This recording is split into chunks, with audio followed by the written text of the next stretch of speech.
The rifle shot cracked through the morning air like thunder, and the bullet tore past the woman lying face down in the mud, missing her ear by inches. Garrett Ashford's boot connected with her back, driving her deeper into the black puddle. "Get down, you stupid wannabe! This ain't no place for little girls playing soldier." Laughter erupted from the death squad. 5 elite snipers circling their prey like wolves. Wyatt Brennan, the second in command with his perpetual sneer, shook his head in disgust. 5'2", 90 pounds soaking wet. What a joke. Get her out of here before someone gets hurt. Evelyn Blackwood remained motionless in the mud, eyes closed, dirt caking her face. Her small fingers trembled as they gripped the rifle someone had sabotaged. The barrel bent just enough to make accurate shooting impossible. She didn't resist when Garrett yanked the weapon from her hands and threw it into the dirt. $20 says she quits before lunch, a voice called out. "Make it 50. I bet she cries first," another responded. The morning sun at Fort Bragg's Special Operations Sniper Course cast long shadows across the qualification range, where only 2% of candidates would ever pass. But in the brief silence between the cruel laughter, a detail flashed by unnoticed. The way her fingers had traced the damaged barrel, measuring the deviation to the millimeter with practiced precision. In 47 minutes, the seemingly insignificant moment would determine the fate of 23 people. 36 hours earlier, the beat-up Honda Accord rolled through Fort Bragg's main gate at exactly 0430 hours.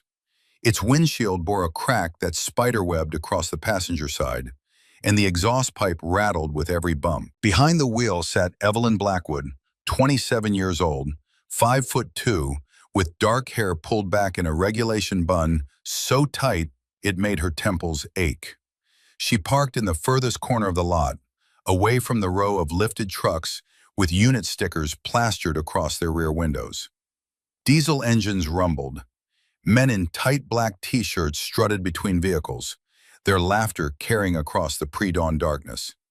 Evie killed the engine and sat in silence for 10 seconds. Her hands rested on the steering wheel, steady despite the cold. On the passenger seat lay a field manual, its cover faded to gray, the pages yellowed and dog-eared. The printing date read 1952, Korean War era. It had belonged to her grandfather, though she'd never met him. He died before she was born, before her mother went underground. She picked up the manual, traced her fingers over the embossed letters on the cover. Then she tucked it into her range bag and stepped out into the November morning. The death squad noticed her immediately. Garrett Ashford led them like he owned the place. 6'4" of muscle and arrogance, his shaved head gleaming under the parking lot lights. Behind him came Wyatt Brennan with his sharp features and sharper tongue, Cole Hendricks spinning a combat knife between his fingers, Derek Sullivan cracking his knuckles, and Blake Thornton bringing up the rear, quieter than the others, but no less intimidating. They commanded the center of the parking lot, their voices filling the space with stories of confirmed kills and impossible shots. "Check it out," Wyatt said, loud enough for everyone to hear. "Princess just arrived." Evie shouldered her range bag and walked toward the building.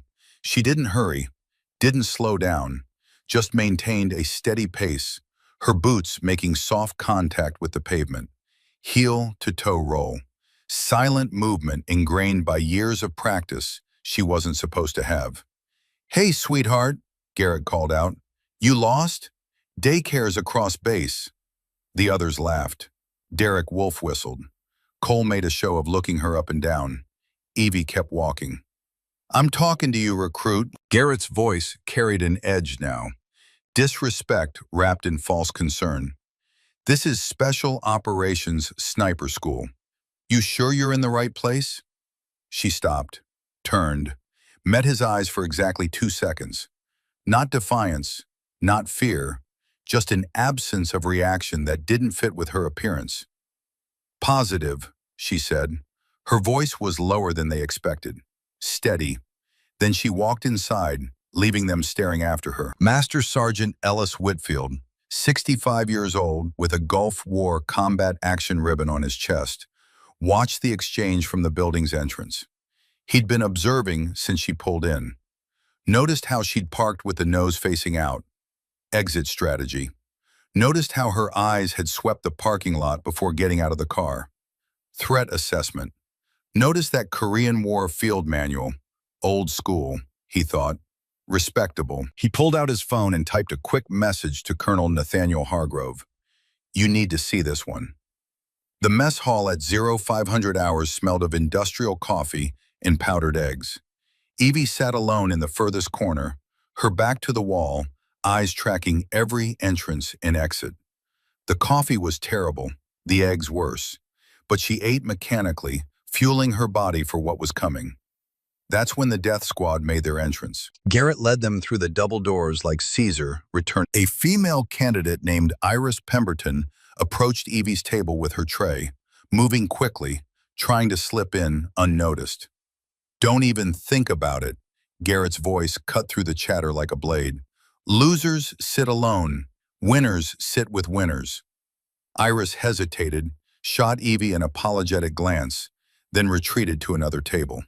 Evie didn't react. She continued eating, but her peripheral vision caught Garrett's approach.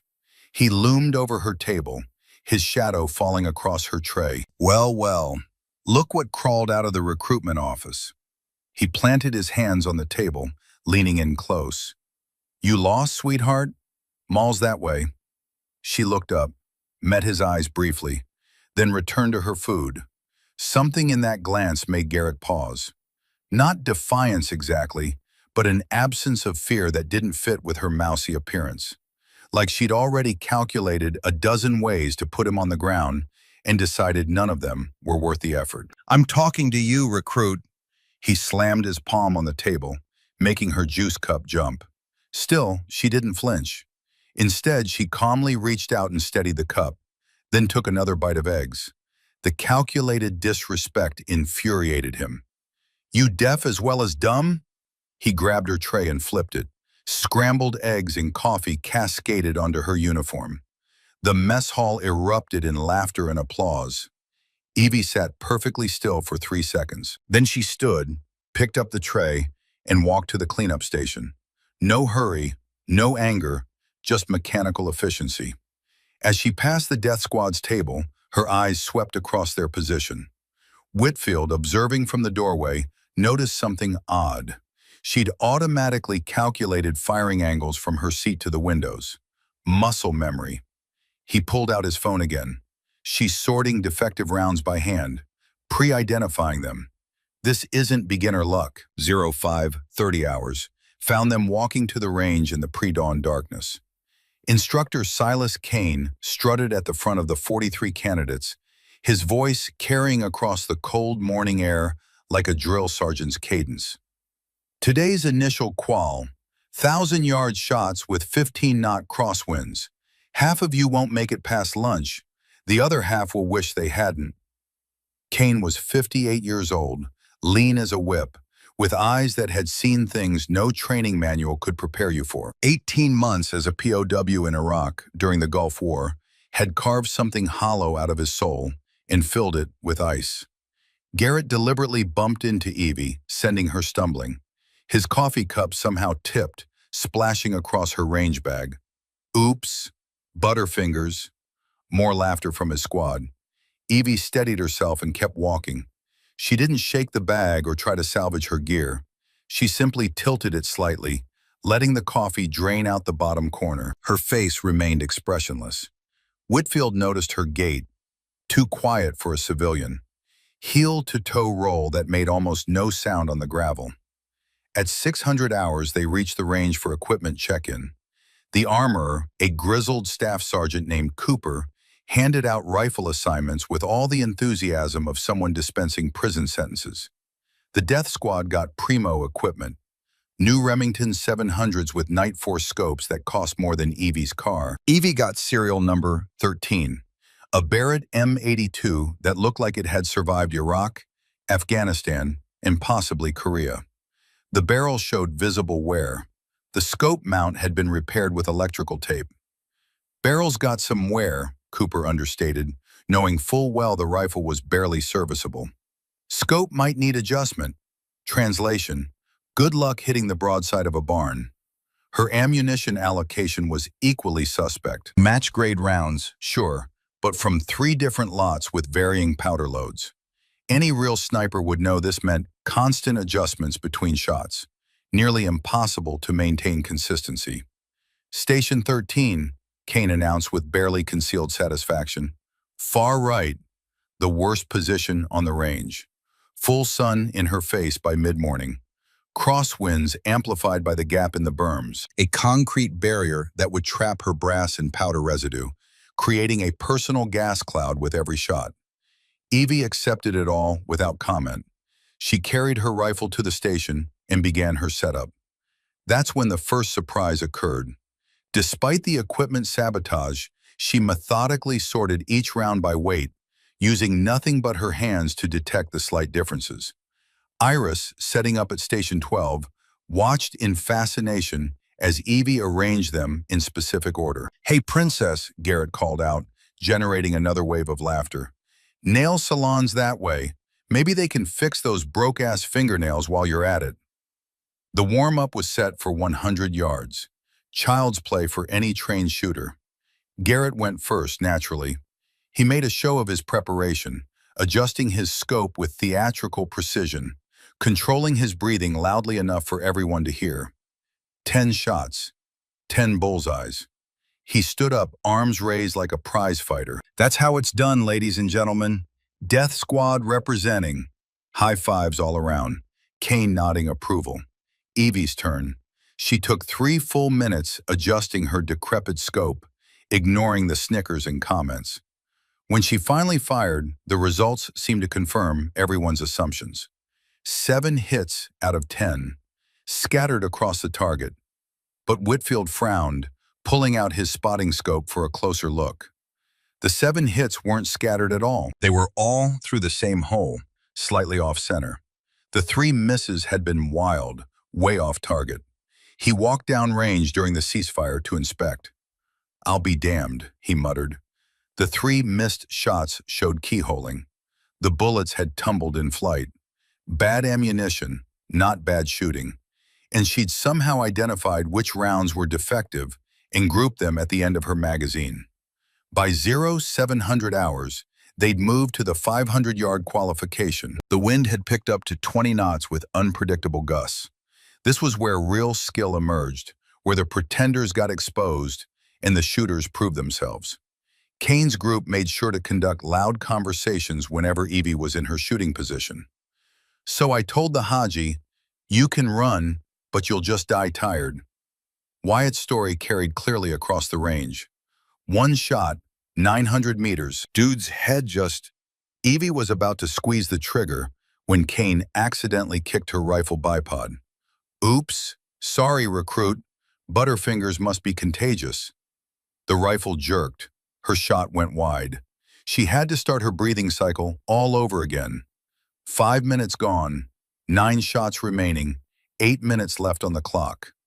During her next attempt, Cole casually loosened her bipod screws while pretending to adjust his own equipment. Derek stumbled past her position, kicking sand into her face just as she was about to fire. Wyatt somehow managed to spill water on her shooting mat, creating a muddy mess. Despite the sabotage, Evie scored 8 out of 10 hits. Garrett's fury was palpable.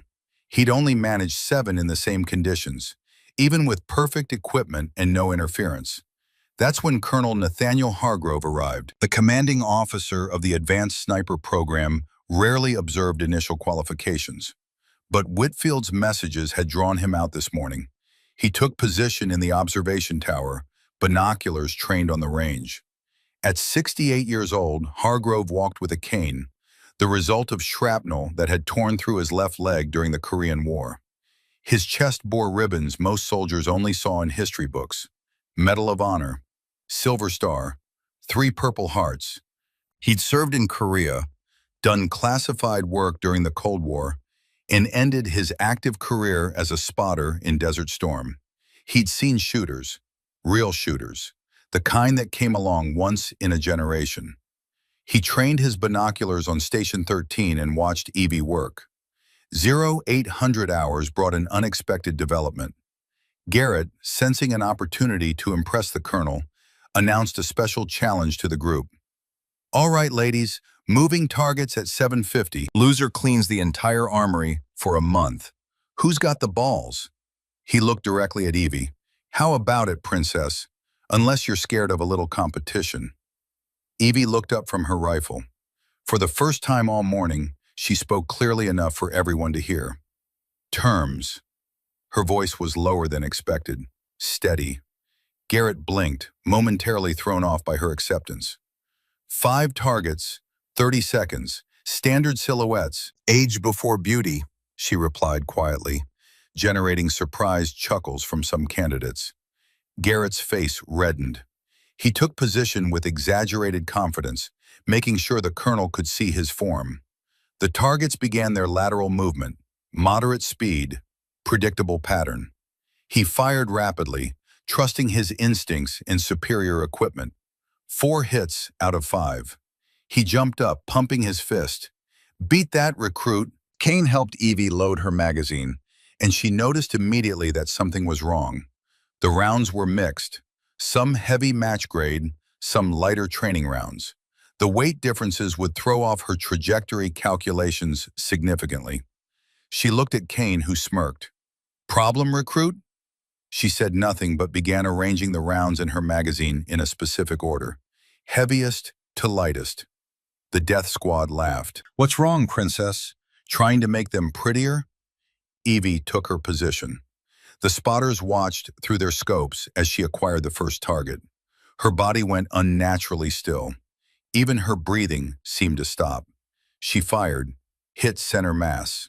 She worked the bolt with mechanical precision, already tracking the second target. The crosswind gusted suddenly, but she'd anticipated it, adjusting mid-sight picture. Second shot, second hit. By the third shot, the laughter had died. By the fourth, Garrett's triumphant expression had faded. When the fifth target fell with a perfect center hit, the range was silent, except for the distant clang of steel on steel. Whitfield checked his stopwatch. 19 seconds, 5 for 5, with mixed ammunition and sabotaged equipment. That's impossible, someone whispered. Not with those loads. In the observation tower, Colonel Hargrove lowered his binoculars slowly. Something about her shooting rhythm nagged at him. 7 seconds acquire, 7 seconds hold, 3 seconds reset, 7-7-3 interval. Where had he seen that pattern before? His hands started shaking. He pulled out his phone and scrolled through old photos. Found one from 1991. Desert Storm, Iraq. Him standing next to a female sniper, her face obscured by a sand scarf in tactical paint. Only her dog tags were visible. Captain D. Blackwood, Ghost. The shooting rhythm had been hers, a pattern so distinctive, so refined through thousands of repetitions that it became a signature. Like a fingerprint. But Ghost was dead. Had been for 33 years. He'd been at her memorial service, had saluted the empty casket because they'd never recovered her body from the Iraqi ambush that took her life. He zoomed in on the photo, studying the visible features. The eyes, the stance, the way she held her rifle. Then he looked down at the range, at the small woman in the oversized uniform who just made 5 impossible shots in 19 seconds. His cane clattered to the floor. By 0900 hours, the psychological warfare had escalated to physical intimidation. Garrett cornered Evie at the equipment shed during a break.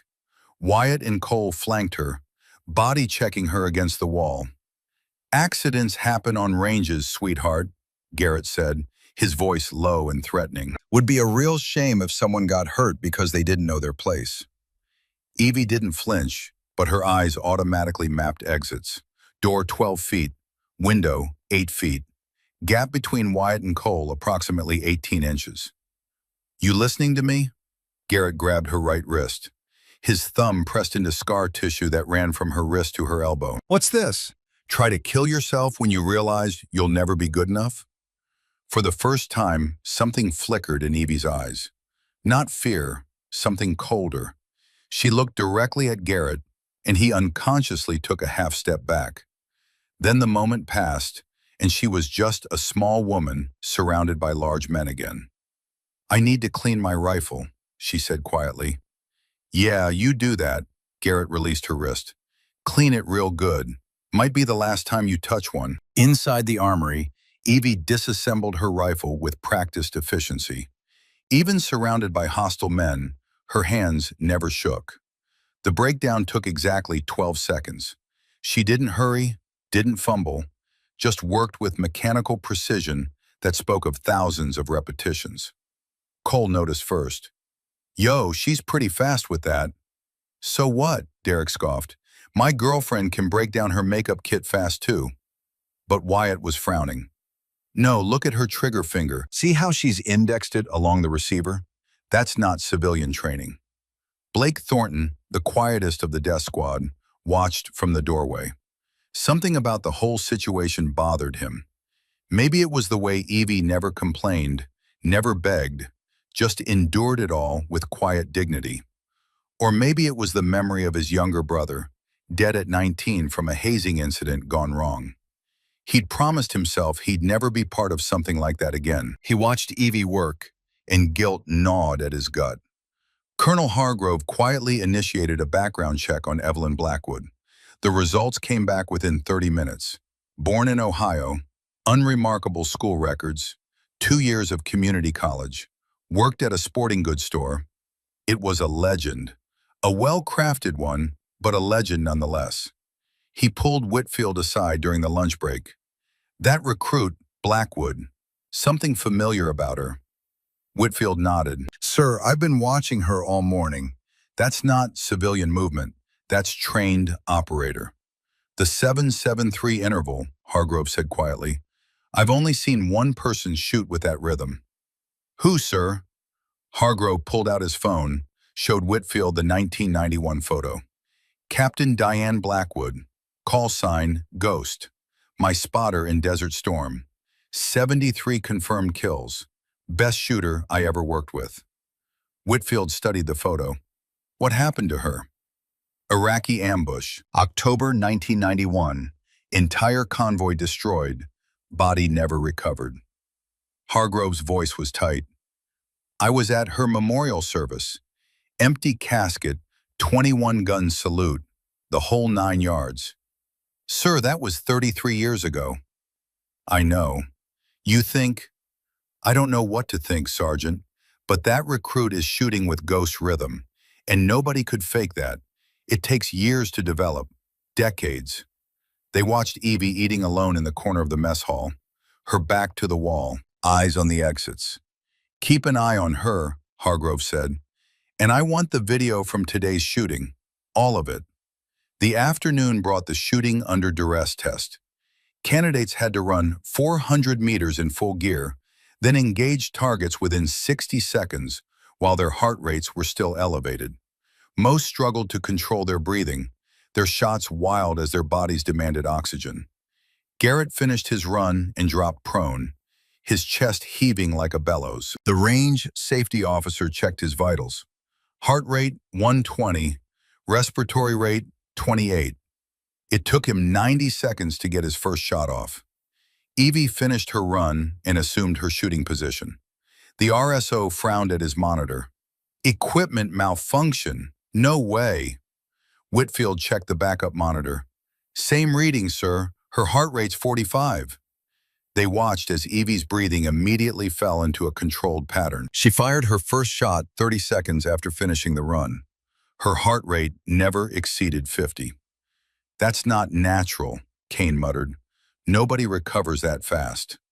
But Hargrove, watching from the tower, had seen it before. Combat veterans who'd learned to control their autonomic responses, who could drop their heart rates on command. It took years of training and usually came with a price.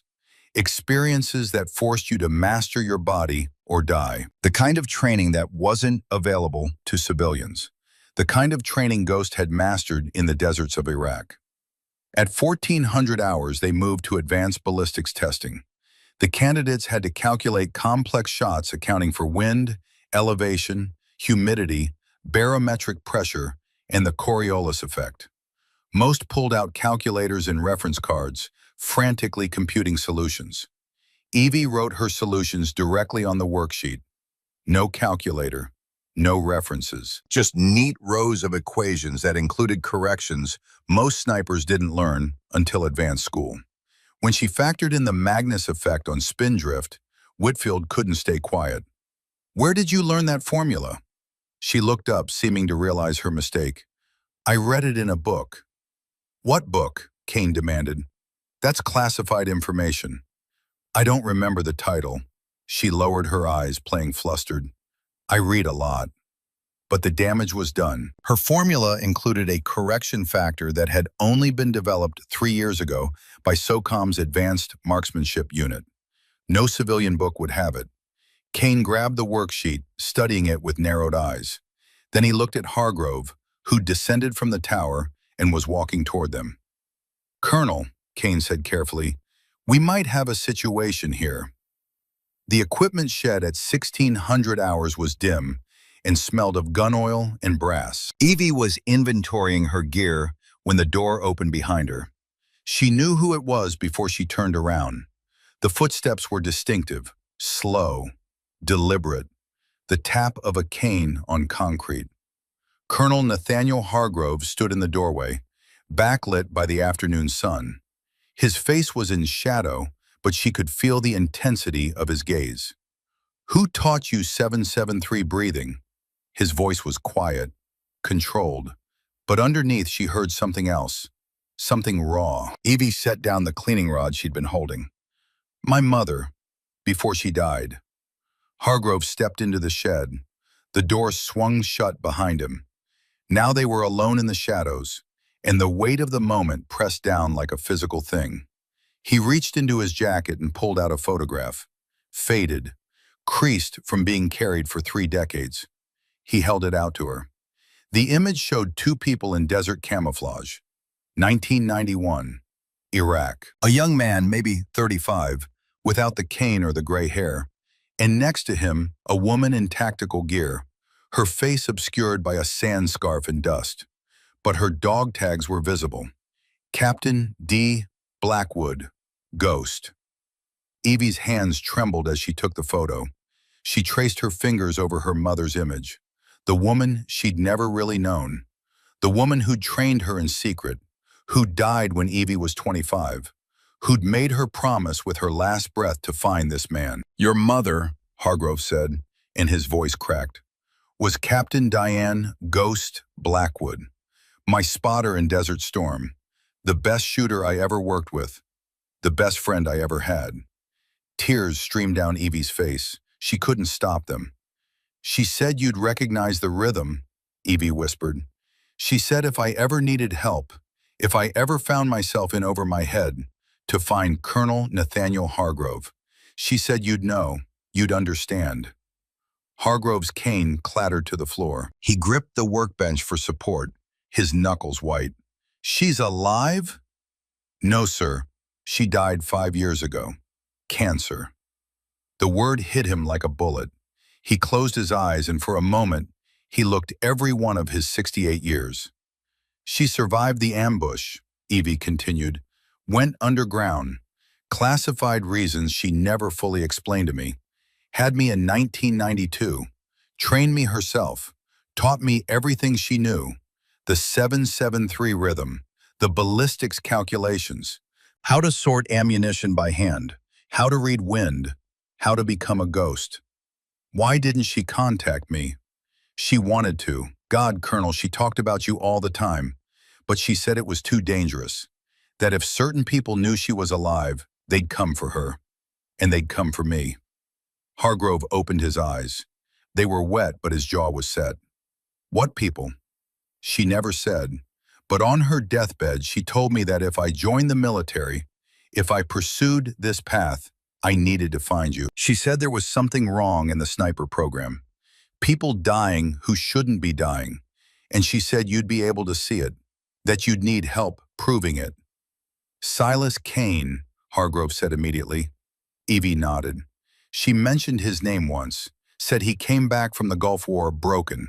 That POW camp destroyed something in him. Hargrove picked up his cane, his mind racing. 6 of his top graduates have been killed in action over the past 2 years, all of them within a year of graduating. All of them in circumstances that shouldn't have been fatal. Wrong intelligence, compromised positions. It's statistically impossible. You think he's selling them out? I know he is, but I can't prove it. I'm old, Evie. I'm a relic from Korea in the Cold War. Command looks at me and sees a dinosaur with a Medal of Honor and a cane. They humor me. They don't listen. He looked at her, really looked at her, and saw Diane in every feature. The same determination, the same quiet strength. But they might listen to you, he said, if we can prove it, if we can catch him in the act. How? Tonight, navigation exercise through Training Area 7. Kane's setting something up. I can feel it. The Death Squad volunteered to man checkpoints, and he approved it too quickly, too eagerly. A trap. For you specifically, they're going to try to break you, humiliate you, maybe worse. Evie picked up the photo of her mother, studied it one more time, then handed it back to Hargrove. Then I'll walk into the trap, she said, and when they spring it, we'll be ready. Evie, my mother spent 33 years hiding, living in shadows, never able to be who she really was.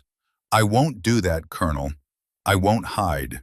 If Kane is selling out our people, if he's getting soldiers killed, then he needs to be stopped. And if that means using myself as bait, so be it. Hargrove studied her for a long moment.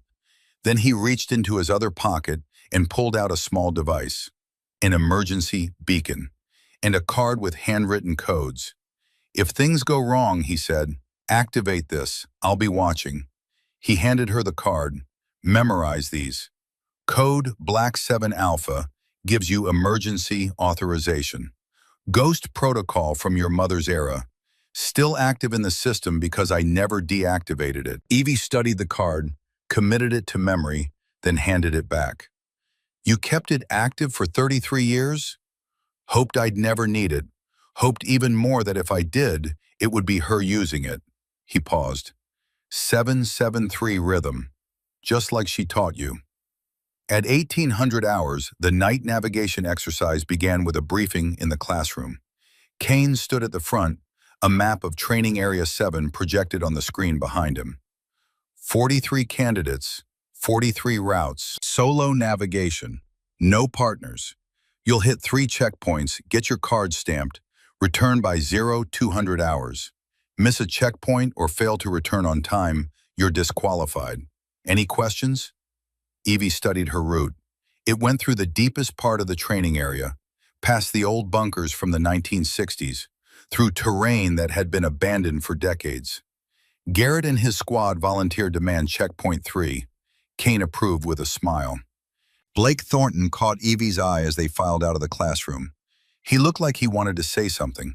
His mouth opened, closed, opened again. Finally, he pulled her aside in the hallway. Listen, I don't have much time. Tonight at Checkpoint 3, there's an old bunker. They're planning to... I know, Evie said quietly. Blake stared at her. You know? Then why are you going along with it? Because sometimes you have to enter the trap to spring it. She studied his face, saw the guilt eating at him. But thank you. Your brother would be proud. Blake went white. How do you know about my brother? The same way I know you've been fighting Garrett's influence all week. The same way I know you keep his picture in your left chest pocket. Some things you can't hide from someone who's trained to observe. She handed him something, a small flashlight. You'll want to stay with the main group tonight, all of them. Don't let them split up. Why? But she was already walking away, disappearing into the evening shadows like smoke. Blake looked down at the flashlight in his hand, turned it over.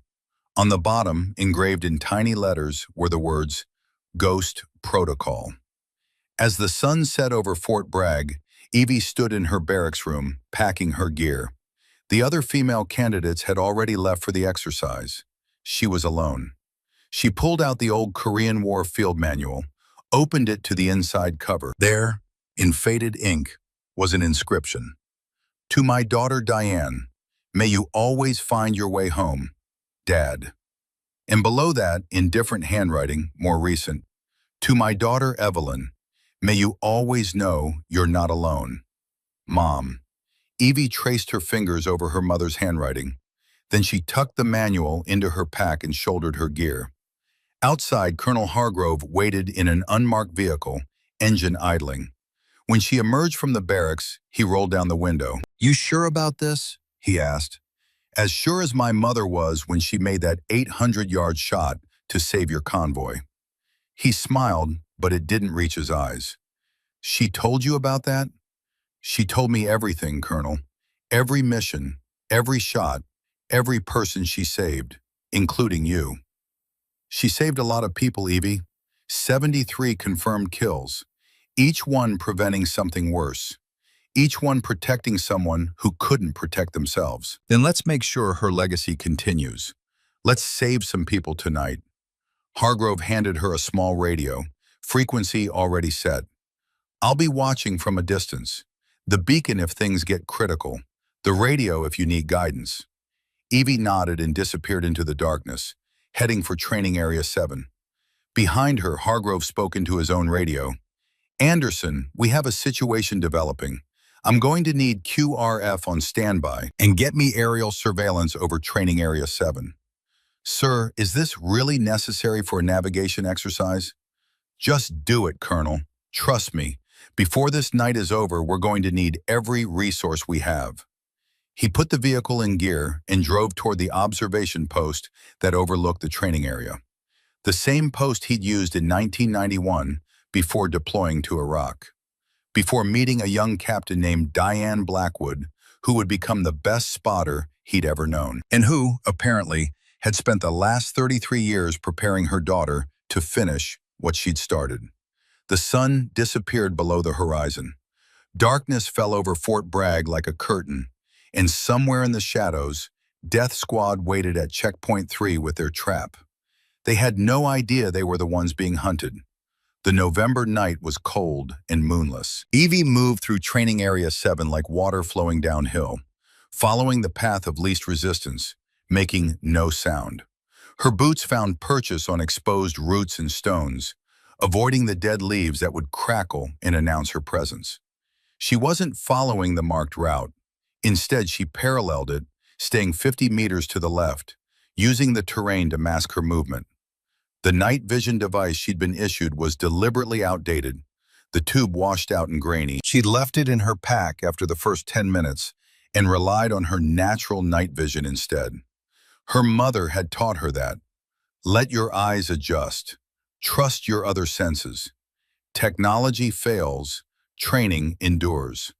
Checkpoint 1 had been uneventful. A bored private manning a folding table, stamping navigation cards without really looking at the candidates. Evie had approached from an unexpected angle, gotten her stamp, and melted back into the darkness before he'd fully registered her presence. Checkpoint 2 was the same. Quick in, quick out, no conversation. But Checkpoint 3 was different. She could feel it a quarter-mile out. The wrongness in the air, the way the normal night sounds of the training area, the distant calls of owls and the rustle of small animals, had gone silent. Predators were near. Evie climbed a tall pine 50 meters from the checkpoint's reported location, moved slowly, testing each branch before committing her weight. At 30 feet, she found a solid perch and settled in to observe. Through the trees, she could see the old bunker, a relic from the Cold War era, built in the 1960s when Fort Bragg had been preparing for scenarios that thankfully never materialized. The steel door stood open, a black rectangle against the darker night, inviting, obvious, and around it, 4 shadows waited. Garrett Ashford, Wyatt Brennan, Cole Hendricks, Derek Sullivan, the Death Squad minus Blake Thornton. They'd positioned themselves in a loose perimeter, trying to look casual but failing. Their body language was tense, anticipatory. Evie could have avoided them entirely, Could have taken an alternate route, hit a different checkpoint, filed a complaint about the modified course. But that wasn't why she was here. She pulled out the small radio Colonel Hargrove had given her, keyed it once, twice, 3 times. The signal they'd agreed on. I'm in position. I see the trap. A single click came back. Acknowledged. I'm watching. Evie descended from the tree as silently as she'd climbed it. She circled wide, approaching from the direction her marked route would bring her. Made just enough noise, stepped on just enough dry leaves to announce her presence. Became the prey, walking into the trap. She emerged from the tree line, 20 yards from the bunker. Her flashlight beam swept across the checkpoint marker. Checkpoint 3. Blackwood checking in. The death squad materialized from the shadows like they'd been waiting for a cue, which of course they had been. Garrett stepped forward holding the stamp and cards, but his smile was predatory. Wrong. Well, right on time, princess. Impressive navigation for someone who probably gets lost in the mall. The others laughed. Wyatt moved to her left, Cole to her right, Derek behind. Classic encirclement. Evie's eyes tracked them all, calculating distances, angles, threat levels, but her face remained neutral, waiting. I need my card stamped, she said quietly, for my navigation record. Oh, you'll get stamped all right, Garrett said. He gestured to the bunker. But first, we've got a special checkpoint requirement for female candidates. Need to verify you can handle confined spaces, stress positions. You know, the stuff real soldiers deal with. That's not in the training manual.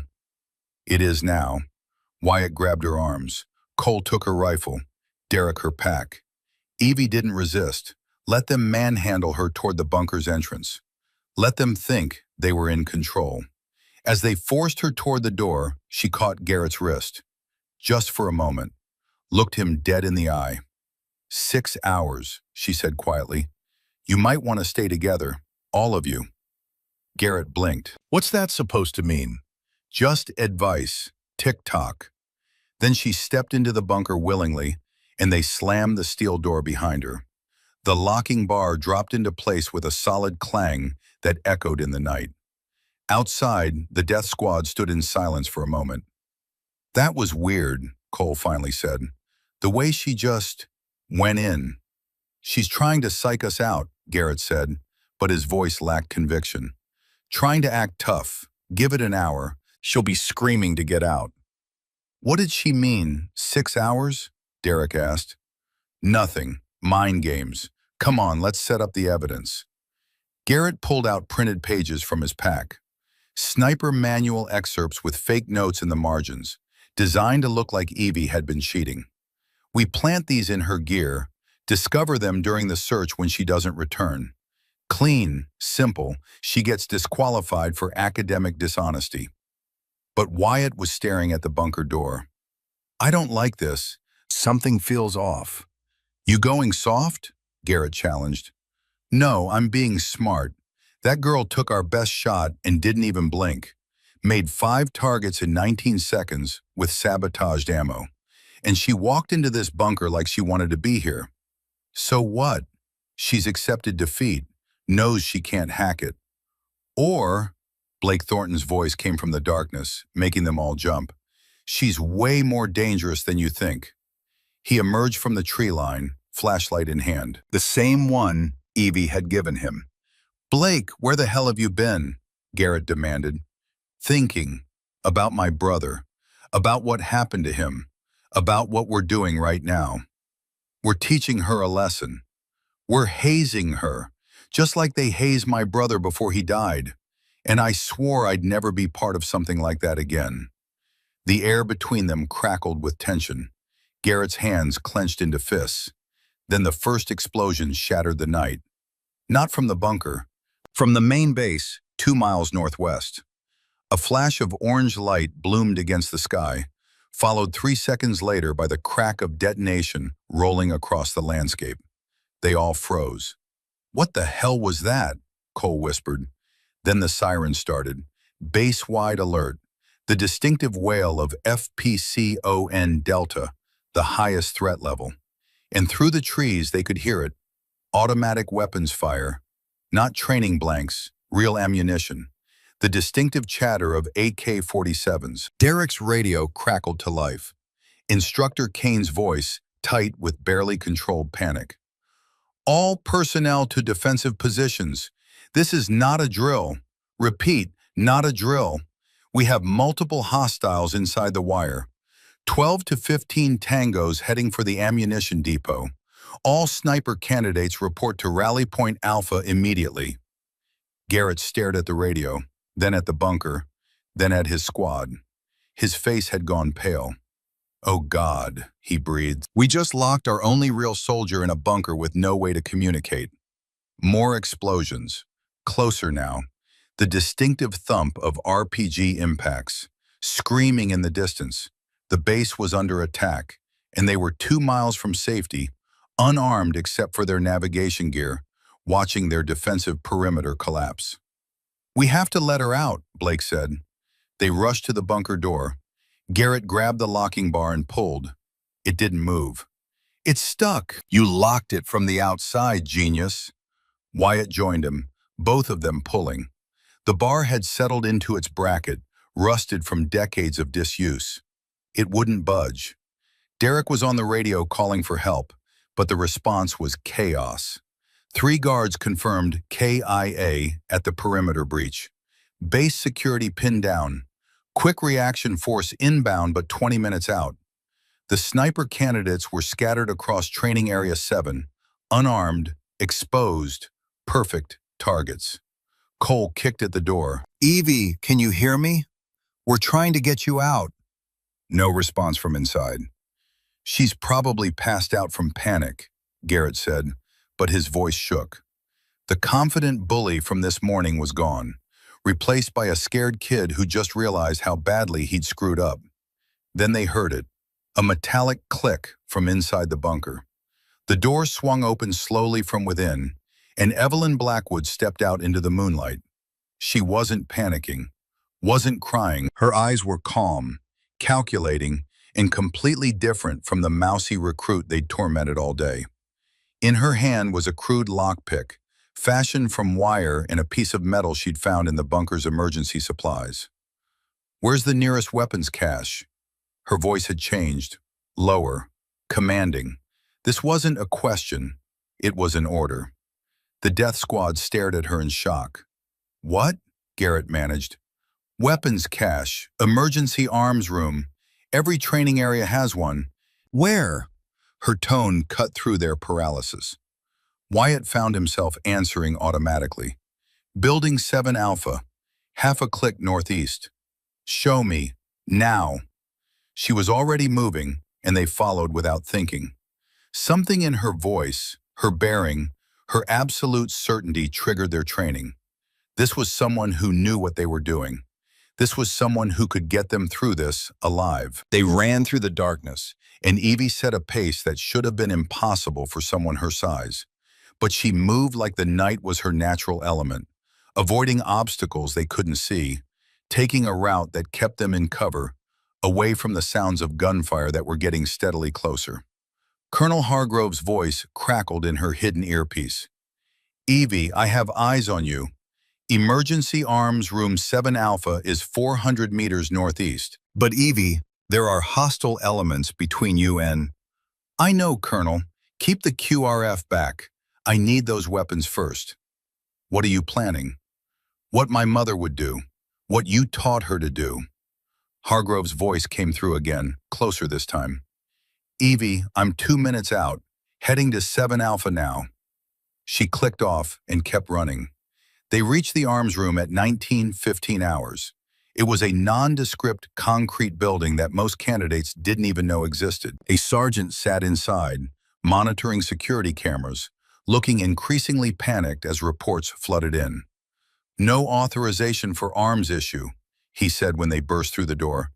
"I can't just hand out—" "Code Black 7 Alpha," Evie said. The sergeant's eyes widened.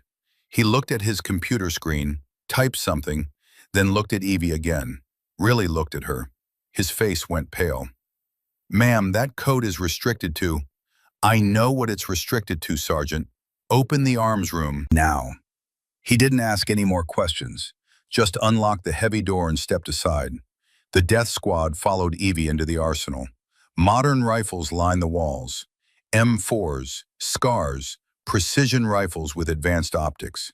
Evie walked past all of them, heading to the back of the room where a locked case sat separate from the others. She read the label. Restricted, historical, authorized personnel only. "Sergeant," she called back, "override code 773. The sergeant's hands shook as he typed. The case lock clicked open. Inside was a single rifle, Macmillan TAC 338. The finish was worn from years of use, but the weapon had been meticulously maintained. Serial number PS-001 was engraved on the receiver. Phantom Scout 001. Evie's hands trembled as she lifted the rifle. It was heavier than her mother had described, or maybe that was just the weight of legacy. Carved into the stock, barely visible, were initials, DB. "Your mother's rifle." Colonel Hargrove's voice came from the doorway. He'd arrived 30 seconds after them, moving faster than his age should allow. He stood there in full combat gear despite his years, his cane nowhere in sight. In his hands was a radio and a tablet showing tactical displays. "I kept it in inventory for 33 years. Against regulations, against common sense. But I knew. Somehow I knew she'd need it again." Evie ran her fingers over the stock, over her mother's initials. Tears streamed down her face, but her hands were steady as she checked the rifle's action. Perfect. Smooth as silk. "She used this in Desert Storm?" Evie asked. 73 confirmed kills, each one protecting someone who couldn't protect themselves. Hargrove pulled out ammunition. 338 Lapua Magnum. Lot number matching the same production run from 1991. "Make it 74 tonight." He looked at the death squad, who stood frozen, trying to process what they were witnessing. "You boys stay here. Defend this position. No one gets these weapons except confirmed friendlies. Understood?" Garrett found his voice. "Colonel, what's happening? Who is she?" "She's the daughter of the best sniper I ever worked with. And tonight, she's all that stands between 12 hostiles and a whole lot of dead Americans." He turned to Evie. "You ready, Ghost?" She loaded the rifle, her movements automatic, muscle memory inherited through years of training. 773 rhythm, just like Mom taught me.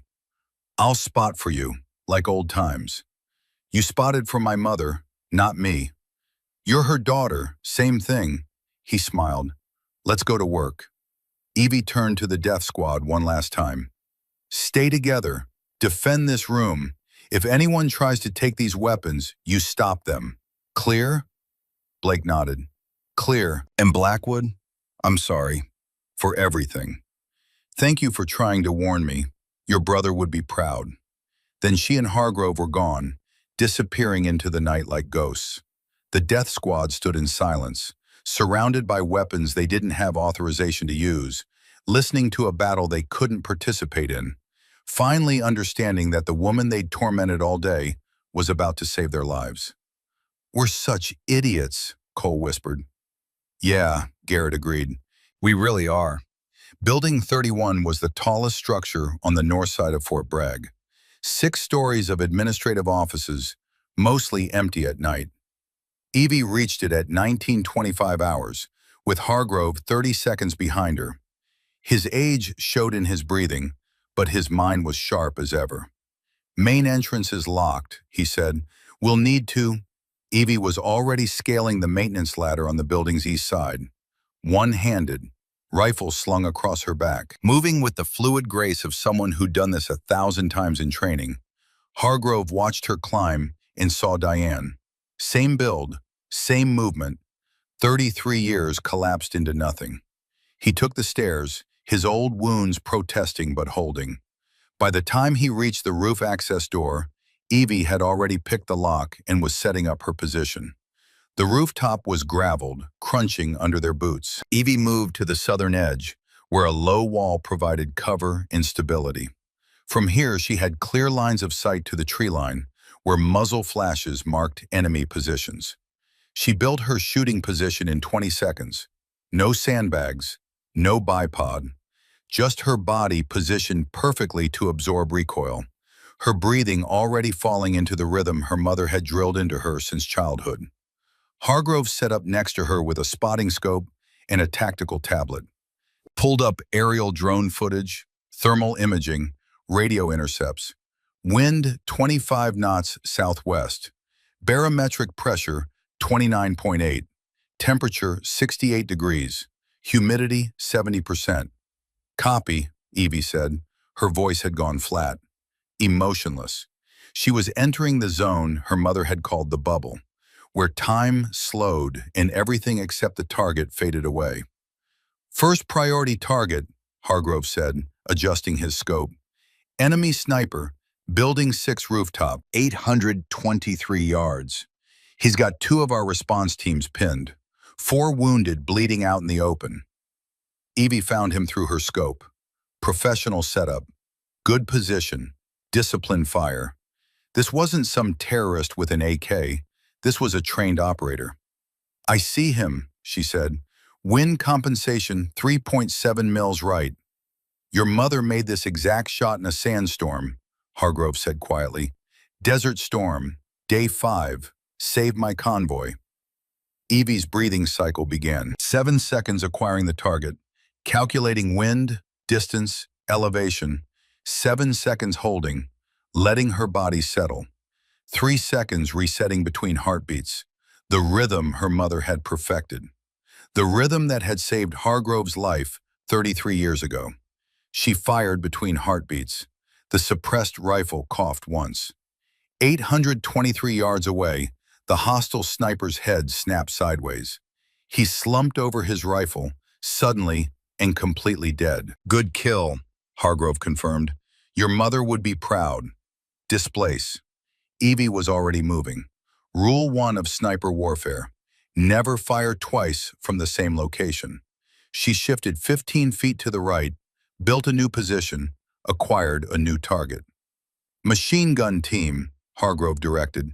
790 yards, traverse left 2 mils. They're suppressing the main gate, keeping reinforcements from entering. Through her scope, Evie saw them. 2 men with a PKM machine gun, laying down suppressing fire in controlled bursts. The gunner was partially exposed, confident in his cover. She made minute adjustments. Temperature differential over the asphalt parking lot would create thermals. Mirage effect. She compensated instinctively, muscle memory taking over. Your mother, Hargrove said as she settled into her shooting position. Desert Storm Day 3. Iraqi battalion had us pinned. She took out their company commander at 900 yards, saved 40 men. Evie fired. The gunner dropped mid-burst, his hands falling away from the weapon. The assistant gunner looked around wildly, trying to identify the threat, started to take over the gun. Evie worked the bolt with mechanical precision. Acquired, held, reset, second shot. The assistant gunner fell across his partner's body. Good kill, both targets, Hargrove confirmed. Displacing. In the Tactical Operations Center, Colonel Anderson watched through security cameras. The image quality wasn't great at this distance, but he could see enough. A lone figure on Building 31's roof, engaging targets with mechanical precision. Who is that? His operations officer demanded. Anderson pulled up the arms room access log. Emergency issue, 1927 hours. Macmillan TAC 338, serial PS001. His hands started shaking. He'd been at Fort Bragg in 1991, had known about the ghost, had been at the memorial service. Sir, the operations officer prompted, get me General Morrison, priority 1, actual to actual. Sir, with respect, this is an active combat situation. We need to focus on that rifle, Anderson pointed at the screen. Belonged to Captain Diane Blackwood. Call sign Ghost. 73 confirmed kills in Desert Storm. Best sniper this base has ever produced. She's been dead for 33 years. Then who's shooting it? Anderson watched another hostile fall in the camera feed. Perfect shot. Center mass. The same precision he remembered from Ghost's after-action reports. Either someone who learned from her or someone who is her. Either way, we need to give her room to work. On the rooftop, Evie had eliminated 9 hostiles in 11 minutes. Each shot was perfect. Center nervous system hits that dropped targets instantly. She moved constantly, never giving the enemy a chance to pinpoint her location. Hargrove monitored enemy radio frequencies through captured communications. The chatter was frightened, panicked. They came expecting easy targets, he said. Inside information ensured their success. Instead, they're being hunted by a ghost. Kane, Evie said between shots. He sold them the information. I know, I've been tracking his encrypted communications. He's coordinating with them, confirming candidate positions, marking targets. Why? 18 months in an Iraqi prison, torture, while men like me got promoted. He came back broken, angry, and he's been taking his revenge on every graduate he can sell out. Evie acquired her 10th target, an RPG team repositioning for a shot at the fuel depot. My mother saved you from people like this, she said. Now I'm saving people from Kane. The cycle continues. She fired 3 times in rapid succession. The RPG team went down before they could launch. Your mother, Hargrove said, his voice thick with emotion, used to say the same thing. We don't fight for glory. We fight so others don't have to. She lived that, died living it, and now you're carrying it forward. 11 down. How many left? 4 confirmed, 3 trying to retreat, 1 still coordinating. Their commander. Evie found him through her scope. 912 yards. Extreme range even for her rifle. He was screaming into his radio, demanding extraction, trying to rally his broken forces. The wind was shifting, rain starting to fall. The worst possible conditions for a long-range shot. Evie, Hargrove said carefully, that's beyond your mother's maximum range. 900 yards was her limit. This is 912 in shifting wind and rain. Then it's time to break her record, Evie said. For her, she built her position.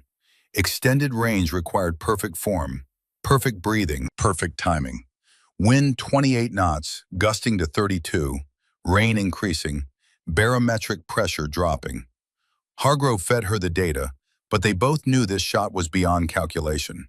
This was instinct. This was the culmination of every hour her mother had spent training her. Trust the rifle, Hargrove said. Trust your training. Trust her. Evie entered the bubble completely. Time didn't just slow, it stopped. She could feel her heartbeat, could count the milliseconds between pulses, could sense the wind shifting, the rain pattern, the micro adjustments needed. Her mother's voice echoed in her memory. When you can't calculate the shot, feel it. Become the bullet. Know where it needs to go. She fired. The world held its breath. 912 yards away, the hostile commander's head exploded mid-transmission. He dropped like his strings had been cut. Hargrove stared through his spotting scope. Jesus Christ! 912 in shifting wind and rain. New base record. New everything record. The remaining 3 hostiles broke and ran for the tree line. Evie tracked them clinically. 3 shots, 3 bodies before they reached cover. Sector 7 clear, she said into Hargrove's radio. 12 tangos down, 14 rounds expended, ready for QRF to sweep. In the TOC, Colonel Anderson listened to her voice. Young, female, utterly professional. Who is she? He asked again. Whitfield had been listening the whole time. Sir, I think that's Blackwood, the recruit from this morning. The one they were hazing? The one who just saved this base. Anderson keyed his radio. Ghost, this is Anderson Actual. Identify yourself. There was a long pause. Then, Evelyn Blackwood, sir, recruit class 24 Alpha. Your call sign, recruit. Another pause. Then Colonel Hargrove's voice came through. Ghost Protocol, sir. She's operating under Ghost Protocol. Anderson closed his eyes. The Ghost Protocol had been Diane Blackwood's emergency authorization, created for her specifically during Desert Storm. It allowed her to operate with complete autonomy when the situation demanded it. He'd thought it had died with her. Apparently, legacies didn't die. They just reloaded. Copy, Ghost Protocol. QRF is inbound. Secure your position and stand by for debrief. On the rooftop, Evie saved her mother's rifle. Her hands were steady, but tears streamed down her face. She just killed 12 human beings in 13 minutes. Her mother's lifetime total had been 73 over years of service. Evie had added 12 in one night. You did good, Hargrove said quietly. She would be proud. I killed 12 people, Colonel. You saved hundreds. Every one of those tangos would have slaughtered unarmed candidates, would have destroyed the ammunition depot, would have turned this base into a massacre. He put his hand on her shoulder. Your mother carried the weight of 73. I'll help you carry 12. You don't do this alone. Below them, helicopters approached, quick reaction force finally arriving to a battle that was already over. Evie looked at the rifle in her hands, her mother's rifle, still warm from firing, still carrying the legacy of 73 kills across 2 generations. What happens now? She asked. Now we go explain to a lot of very confused people how a recruit just set a base record. Hargrove smiled. And then we make sure Silas Kane never sells out another soldier. They descended from the rooftop together, the old warrior and the new, connected by a ghost who died 33 years ago, but lived on in every shot her daughter took. In the emergency arms room, the death squad had heard everything over Blake's radio. They stood in silence as the reports came through. 20 tangos neutralized. No friendly casualties beyond the initial breach. Sector 7 clear. All by the woman they'd locked in a bunker. The woman they'd mocked, sabotaged, humiliated. The woman who just saved their lives. We're going to pay for this, Wyatt said quietly. We should pay for this, Blake corrected. Question is whether we learn from it or make excuses. Garrett stared at the door Evie had disappeared through. Her mother was a legend, and we treated her daughter like trash. Then we'll spend the rest of our careers making it right, Blake said, if she gives us the chance. Outside, sirens wailed. Medics rushed to tend the wounded from the initial breach. Security forces swept the perimeter, and somewhere in the chaos, Instructor Silas Kane realized his carefully planned revenge had just collapsed. The woman he'd meant to break had instead exposed him. The ghost he'd tried to destroy had risen from her mother's ashes, and the reckoning was coming. The conference room at Fort Bragg headquarters smelled of stale coffee and tension. It was 0200 hours, 5 hours after the last shot had been fired, and nobody had slept. Colonel Anderson sat at the head of the table, flanked by military police and the base's legal officer. The overhead lights cast harsh shadows across faces that had aged years in a single night. Evelyn Blackwood sat across from them, still in her mud-stained uniform. Her hands were steady on the table, but her eyes carried the weight of what she'd done. 12 kills. 12 human beings who would never go home. The fact that they'd been enemy combatants didn't make the weight any lighter. Colonel Hargrove sat beside her, his cane leaning against his chair. He'd refused medical attention despite the obvious strain the night had put on his 68-year-old body. His jaw was set, protective, ready to defend her against whatever came next. The door opened and 2 MPs entered, escorting Instructor Silas Kane between them. His hands were cuffed behind his back, his face a mask of cold fury barely held in check. They sat him at the opposite end of the table, as far from Evie as the room allowed. Anderson let the silence stretch. 3 seconds. 5. 10. Let everyone feel the weight of what had happened. 12 hostiles, he finally said. Coordinated attack on a United States military installation. They had inside knowledge of our security protocols, patrol routes, response times. They knew exactly when and where to hit us for maximum effect. He pulled out a tablet, turned it so everyone could see. Encrypted communications, financial transactions, a paper trail that led directly to the man in handcuffs. Instructor Kane, you want to explain why your phone was communicating with hostile forces during the attack? Kane's lips curled into something that might have been a smile. I want my lawyer. You'll get one, but first you're going to hear what you did. Anderson pulled out another file.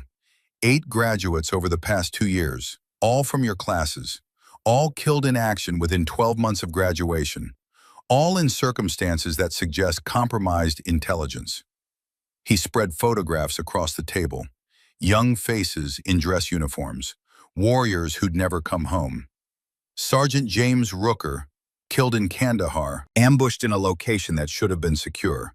Staff Sergeant David Fletcher, KIA in Syria, walked into a trap that someone had baited specifically for him. Corporal Sarah Williams, the only female graduate from your program, found dead in Iraq with evidence suggesting her position had been sold to the highest bidder. Kane's expression didn't change. If anything, his smile grew wider. You think this hurts me? His voice was soft, almost gentle. You think showing me pictures of dead soldiers affects me after what I endured? What you endured? Hargrove's voice cut like a blade. Silas, I tried to get you out. Went to command 3 times. They said it was politically complicated, that we couldn't risk a rescue operation. Politically complicated, Kane laughed, and it was a broken sound. 18 months, Nate. 18 months in that cell. You know what they did to me? What they took from me? I know they broke something in you. I know you came back different. I came back dead. But they didn't have the decency to bury me. Just pinned some medals on my chest and told me to get back to work. While you got promoted, while everyone else got to play hero, Kane's voice rose. So yes, I sold them. Every arrogant little graduate who thought they were special, thought they were better. I watched them die the same way I died in that cage. Slowly, painfully, knowing no one was coming to save them. The room went silent. Even Anderson, who'd seen 3 wars and countless horrors, looked shaken. You murdered 8 American soldiers, Hargrove said quietly, because the system failed you, because I failed you. You're damn right you failed me. Then I'll carry that for the rest of my life, but I won't let you kill anymore. Hargrove stood, leaning on his cane. Evie, tell them what happened tonight. All eyes turned to her. The small woman who'd been the target of Kane's final trap, who'd turned it around and saved the base. She spoke quietly, but her voice carried. He gave me sabotaged equipment, modified my route to isolated terrain, positioned the death squad to break me. When I was locked in that bunker, the attack began. He'd coordinated it, told them exactly when candidates would be scattered and vulnerable, where to hit for maximum casualties. But you survived, Anderson said. How? Colonel Hargrove warned me, and my mother trained me. Anderson leaned forward. Your mother, Captain Diane Blackwood, call sign Ghost. Yes, sir. She died in 1991. Body never recovered from an Iraqi ambush.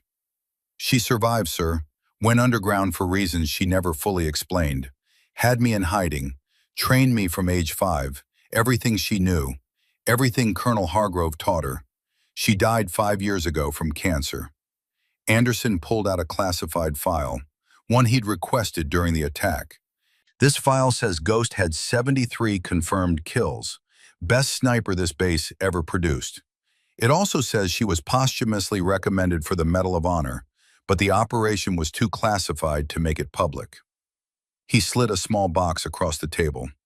Hargrove opened it, and his hands started shaking. Inside was a Medal of Honor. The citation read, Captain Diane Blackwood, for extraordinary heroism in action against enemy forces. 73 confirmed kills in defense of American lives, awarded posthumously. It took 33 years to declassify the operation enough to issue this, Anderson said. I was going to send it to next of kin. Looks like I just found her.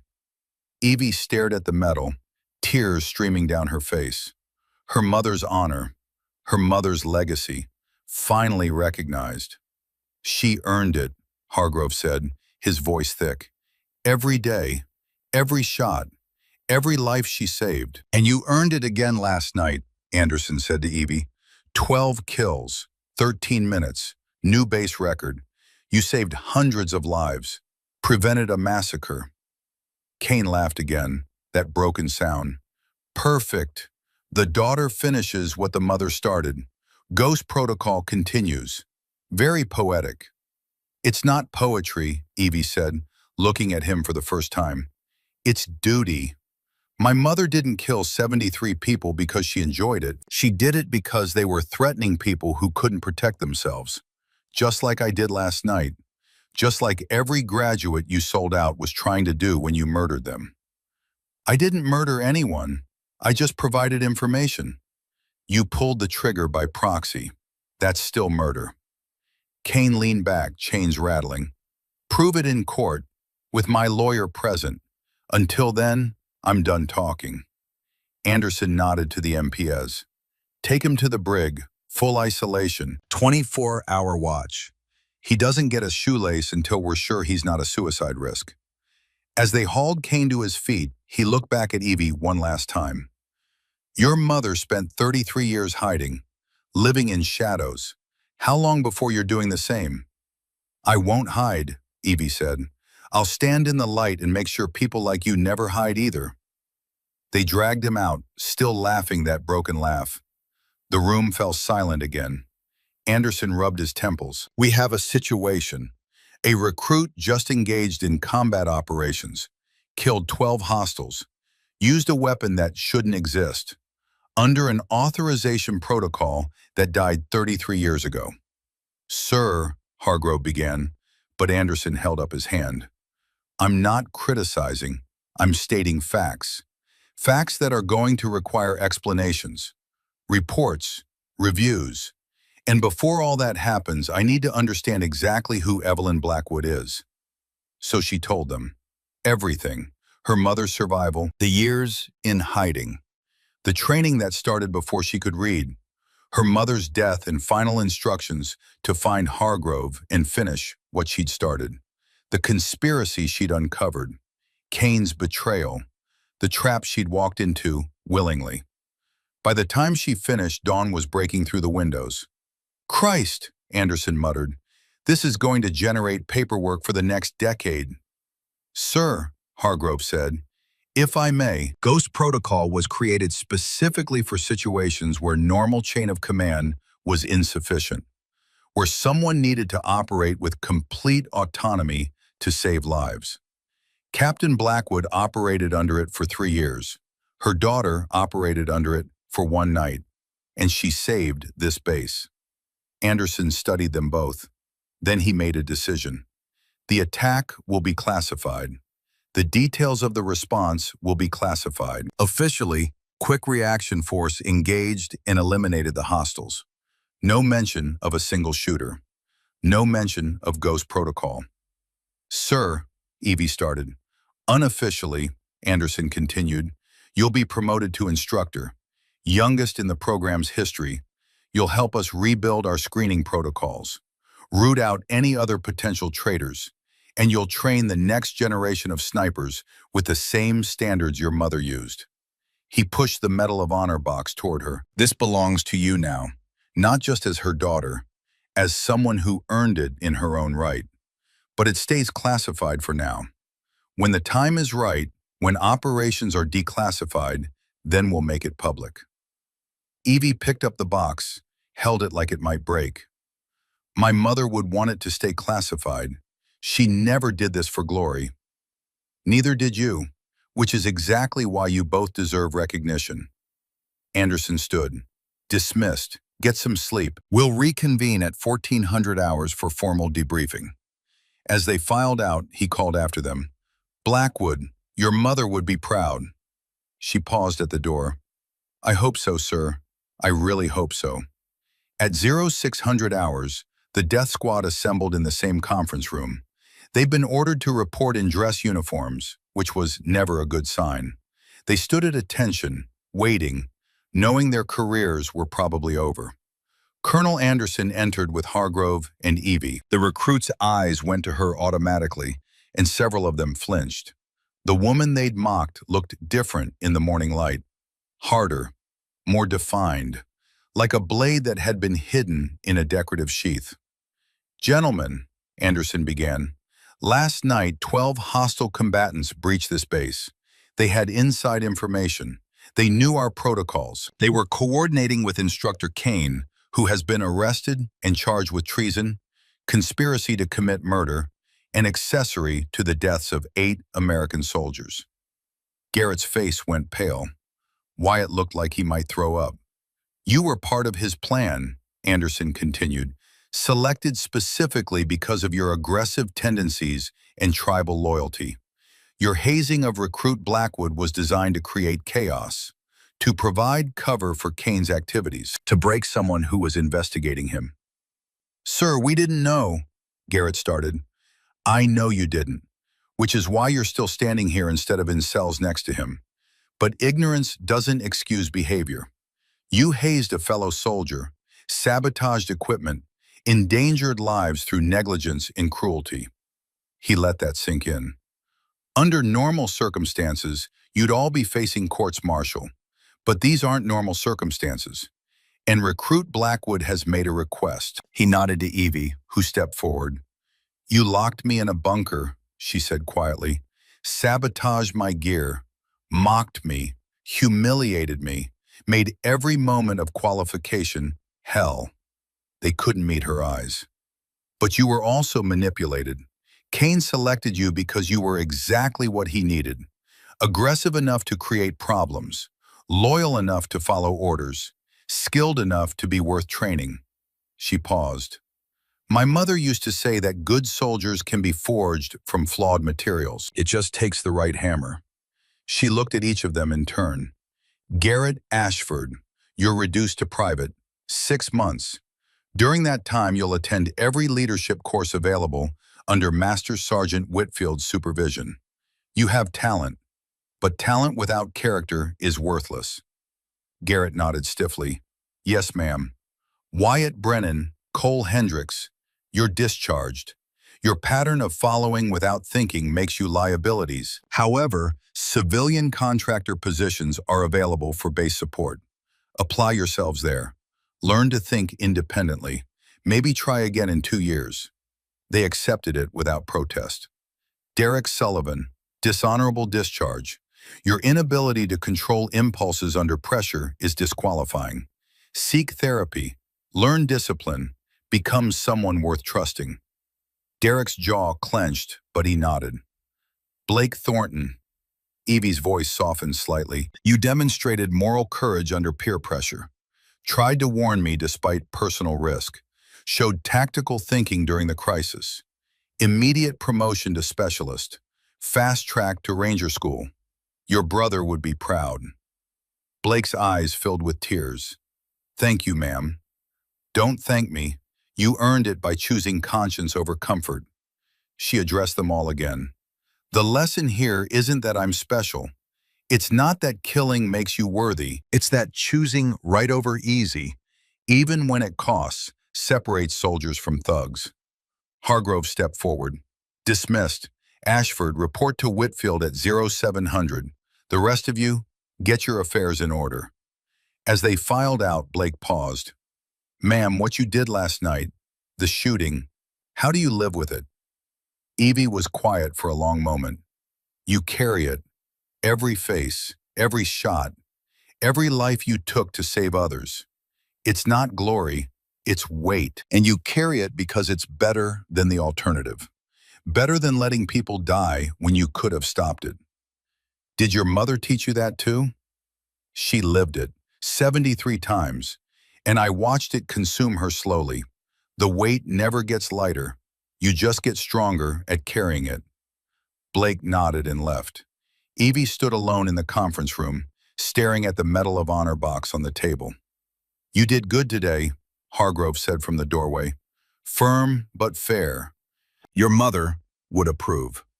"Would she? I just ruined 4 careers." "You gave them what they needed, not what they wanted. That's leadership." He walked in, sat heavily in a chair. "Your mother had to make similar decisions. Who to train, who to cut, who could be saved and who couldn't. It's never easy." "How did she live with it? The killing, the decisions, all of it." "She had you. Knowing she was making the world safer for her daughter gave her purpose, gave her a reason to carry the weight." He smiled sadly. "And she had me. Someone who understood, who could share the burden. I don't have a daughter to protect." "No, but you have hundreds of candidates who pass through this program. Each one you train right is a life saved. Each graduate you send out properly prepared is a family that doesn't get a flag. That's your purpose now, the mission, the legacy." Evie picked up the Medal of Honor box. "Colonel, what happens next? Kane's arrested. The conspiracy's exposed. Do I just go back to being a recruit?" "No, you become an instructor. Help us rebuild. Train the next generation the way Ghost trained you, the way I trained her." 6 months after the attack, Evie and Hargrove stood at Arlington National Cemetery. Section 60. The headstone had finally been updated with the truth. Captain Diane Ghost Blackwood, 1965 to 2019. Desert Storm legend. 73 confirmed kills. Medal of Honor. Evie placed 73 white roses at the base, 1 for each of her mother's kills, and 12 red roses for her own. "I kept my promise, Mom," she whispered. "Found Colonel Hargrove, finished what you started, exposed the conspiracy, and I'm training the next generation the way you trained me." Hargrove stood beside her, leaning on his cane. "I kept my promise too, Diane. Watched over her, taught her, helped her become what you knew she could be. She's better than both of us now." They stood in silence as other visitors moved through the cemetery, families visiting their fallen, a reminder of the cost of service. "Colonel," Evie said quietly, "do you ever regret it? The choices you made, the weight you carried?" "Every day, and not once." He smiled. "Your mother used to say the same thing. It's the paradox of service. You carry weight you wish you didn't have to, but you'd rather carry it than let someone else suffer." A young woman approached hesitantly, maybe 19, in civilian clothes but with a military bearing. "Excuse me, are you Instructor Blackwood?" Evie turned. "I am. I'm Paige Caldwell.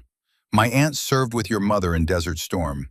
She said if I was serious about the sniper program, I should find you, that you'd understand what it takes." Evie and Hargrove exchanged glances, the cycle continuing, one generation passing knowledge to the next. "What did your aunt tell you about the program?" Evie asked. "That it's not about killing, it's about protecting. That the best snipers are ghosts, that they carry weight others can't see, and that if I'm not ready for that weight, I should walk away now." "Your aunt was right. Are you ready?" Paige looked at the headstone, read the inscription, saw the 73 white roses and 12 red ones, understood what they meant. "I think so, but I know I need guidance." "Then report to Fort Bragg next Monday, 0600 hours. Don't be late." Evie handed her a card with contact information. "And Paige, this isn't a game. This isn't glory. This is sacrifice. Make sure you understand that before you commit."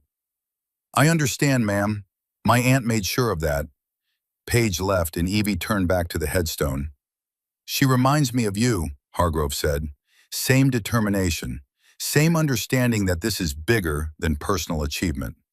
She reminds me of Mom, which is terrifying and encouraging at the same time." They stood there as the sun set, casting long shadows across the white headstones. Two ghosts honoring another, a legacy passing through generations.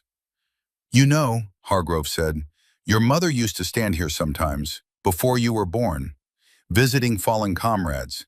She'd tell them she was fighting so others wouldn't join them, that every kill was preventing a funeral. Did it help, knowing she was preventing more deaths? It gave her purpose. That's all any of us can ask for, purpose, and someone to share the weight with. Evie took his hand, squeezed it. Thank you for sharing it, Colonel, for helping me carry what Mom left behind. She didn't leave it behind, Evie. She passed it forward. There's a difference. And you're doing the same thing now. Training candidates, mentoring Blake and Garrett. Every person you touch carries a piece of Ghost forward. 1 year after the attack, Fort Bragg held a quiet ceremony. No press, no cameras, just the sniper school staff and select graduates. Colonel Anderson stood at a podium. We're here to honor a tradition of excellence, a legacy of protection, and to recognize those who've carried forward the highest standards of marksmanship and service. He called forward several instructors, presented awards, recognized achievements. Then he paused. There's one more recognition, something that's been classified for too long. He pulled out a display case. Inside, mounted on velvet, was the Medal of Honor, and below it, a photograph. Captain Diane Blackwood in Desert Storm, face finally visible, smiling, young, full of life. Captain Diane Ghost Blackwood, 73 confirmed kills, 3 years of service protecting American lives in the shadows. She was posthumously awarded the Medal of Honor for extraordinary heroism. But the operation was too classified to announce it publicly. Until now. He gestured to Evie. Her daughter, Instructor Evelyn Blackwood, has carried forward that legacy. Not just in one night of heroism, but in daily service, training the next generation. Maintaining the standards her mother set, being a ghost when she needs to be, and standing in the light when others need to see. Evie stood, not sure what was happening. Anderson continued. We can't change the fact that Ghost served in silence, but we can ensure her legacy is known to those who carry it forward. This medal stays classified to the public. But in this room, among warriors who understand, we honor her sacrifice and her daughter's continuation of it. The room erupted in applause, not polite, formal applause, real respect from people who understood what it cost. Evie walked to the podium, accepted the display case from Anderson, looked at her mother's face, forever young, forever smiling. My mother used to tell me, Evie said, her voice carrying across the room, that the best service is invisible, that if you do your job right, nobody knows you were there. Threats eliminated before they materialize. Lives saved without anyone knowing they were in danger. That's the Ghost way. She looked at the assembled instructors and students. But she also taught me that legacy isn't about individual glory. It's about passing forward what you've learned, making those who come after you better than you were. That's how excellence endures. She held up the Medal of Honor. This represents 73 lives taken to save hundreds more. It represents 3 years of service in conditions I can barely imagine. It represents a mother who died too young, but lived long enough to pass her knowledge to her daughter. And now I pass it to all of you. She set the display case on a table where everyone could see it. This stays here, in the school, a reminder of standards, of sacrifice, of what it means to be a ghost. And when you're struggling, when the weight gets too heavy, when you wonder if it's worth it, come look at this. Remember that someone carried this weight before you, and they did it so you wouldn't have to.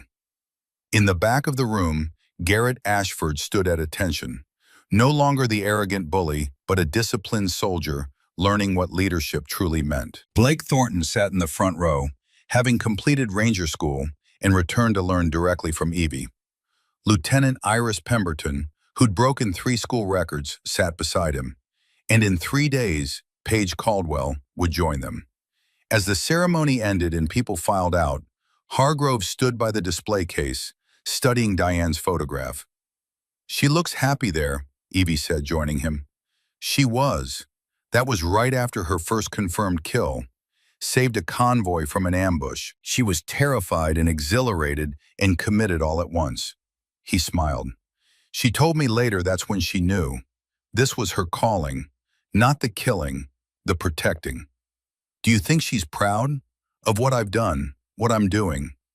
I know she is, because I'm proud. And I knew her well enough to know we'd feel the same. He turned to Evie. You've done more than carry forward her legacy. You've built your own. 12 kills in one night.